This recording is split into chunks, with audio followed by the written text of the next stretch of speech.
दस्तक में बात आज गोलमेज कॉन्फ्रेंस के जरिए। जी, कुछ मिनटों के बाद प्रधानमंत्री नरेंद्र मोदी न्यूयॉर्क पहुंच जाएंगे और तकरीबन आधे घंटे के बाद पाकिस्तान के प्रधानमंत्री नवाज शरीफ संयुक्त राष्ट्र में अपना भाषण देंगे।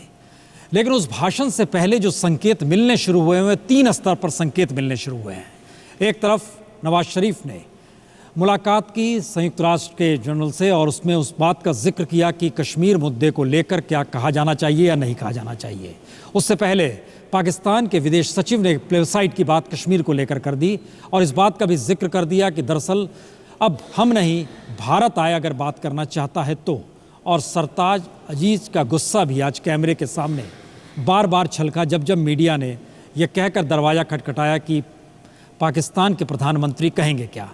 हम जरा सिलसिलेवार तरीके से पहले दिखला देते हैं कि दरअसल क्या कुछ हुआ है, उसके बाद चर्चा भी शुरू होगी और हर की नज़र इस बात को लेकर है कि पाकिस्तान के प्रधानमंत्री कहते क्या हैं। पाकिस्तान के प्रधानमंत्री नवाज शरीफ की मुलाकात के वक्त क्या बातें आई, ये हम आपको दिखलाते हैं स्क्रीन पर। दरअसल 2-3 बातों का जिक्र खुले तौर पर प्रधानमंत्री के जरिए किया गया। मुत्तहिदा के अमन मिशन से मुतालिक peacekeeping training institutes and holding specialized training on emerging challenges. We can also look into the possibility of combined deployment under the UN ambit. Thank you.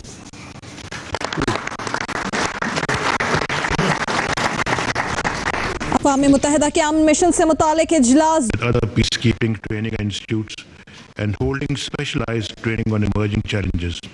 We can also look into the possibility of combined deployment under the UN ambit. Thank you.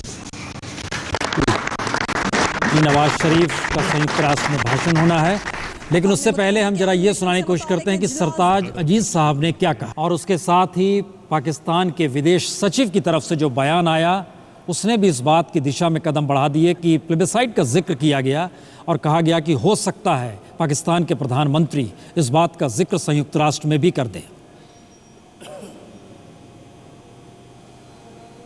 मुत्तहिदा के अमन mission से मुतालिक इजलास। Other peacekeeping training institutes and holding specialized training on emerging challenges.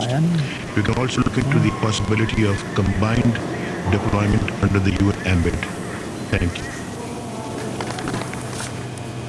बहरहाल हर किसी को इंतजार है कि भारत के प्रधानमंत्री नरेंद्र मोदी जब वहां पर पहुंचेंगे तो वो संयुक्त राष्ट्र के भाषण में किस बात का जिक्र करेंगे।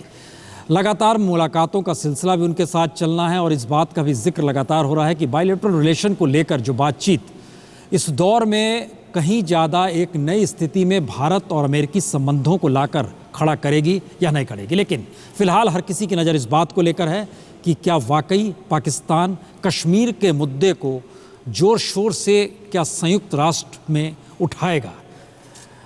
प्रोफेसर कमल मित्र चौनाय साहब, क्या लगता है कि नवाज शरीफ साहब मुद्दा उठाएंगे? ज़रूर उठाएंगे और जब फ़ौज उनके पीछे लग गई तो वो दिखाएंगे कि वो कितने पाकिस्तानी पेट्रियट हैं, वो कितने देश के लिए करने को तैयार है। और उस पर नहीं बात करें तो किस पे बात करेंगे? भारत की तो उनको खिंचाई करनी है। ये परंपरा निभाई जाएगी या ऐसा लगता है कि नहीं, उससे हटकर इस बार कुछ कहा जाएगा? क्या कहेंगे? प्लेबसाइट कह दिया है, 2 नेशन थियरी भी कह दिया है। जो कुछ वो कह सकते हैं वो कह रहे हैं काफ़ी सालों से। ये बेहतर होता कि वो एक सीडी बांट लेते और हम सब सुन लेते, स्पीच में कोई गलती भी नहीं होती। तो नवाज शरीफ का ये करना मुझे नहीं लगता उसके लिए फ़ायदेमंद होगा, क्योंकि आखिर में जो इंडियन और US समिट है, सब लोग सोचेंगे, वो कोशिश करेंगे कि वहाँ वो कुछ कड़वाहट ले आएँ। तो ये सिर्फ पाकिस्तान की बात और सिर्फ कश्मीर की बात नहीं है। मुनी साहब, क्या आपको लगता है कि भारत यूनाइटेड नेशन में इसका जवाब देगा अगर कश्मीर का मुद्दा उठता है तो, या उससे पहले ही फॉरेन मिनिस्ट्री सक्रिय हो जाएगी? फॉरेन मिनिस्ट्री एक तरह से तो सक्रिय हो गई है।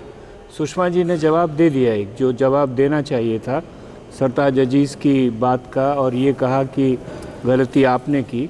मैं समझता हूँ अगर प्रधानमंत्री नरेंद्र मोदी इस विषय पर बोलें तो उनको 2-3 सेंटेंस से ज़्यादा कुछ नहीं कहना चाहिए और उसमें यही कहना चाहिए जो मुख्य रूप से सुषमा जी ने कह दिया है कि अगर ये हमसे बात करने में और मसलों को हल करने में वाकई सीरियस हैं तो ये हुर्रियत वाला पंगा छोड़ें। उसमें कोई दम नहीं है। और उसके अलावा देखिए, जो यूनाइटेड नेशंस का प्लेटफॉर्म है वो मोदी जी को इसलिए मिल रहा है कि वो एक नए भारत की, जैसा वो मानते हैं कि उनके आने से भारत नया हो गया है या होने वाला है या बनाने वाले हैं, उस तस्वीर को प्रोजेक्ट करें, बजाय इसके कि वो पाकिस्तान में उलझ जाएं।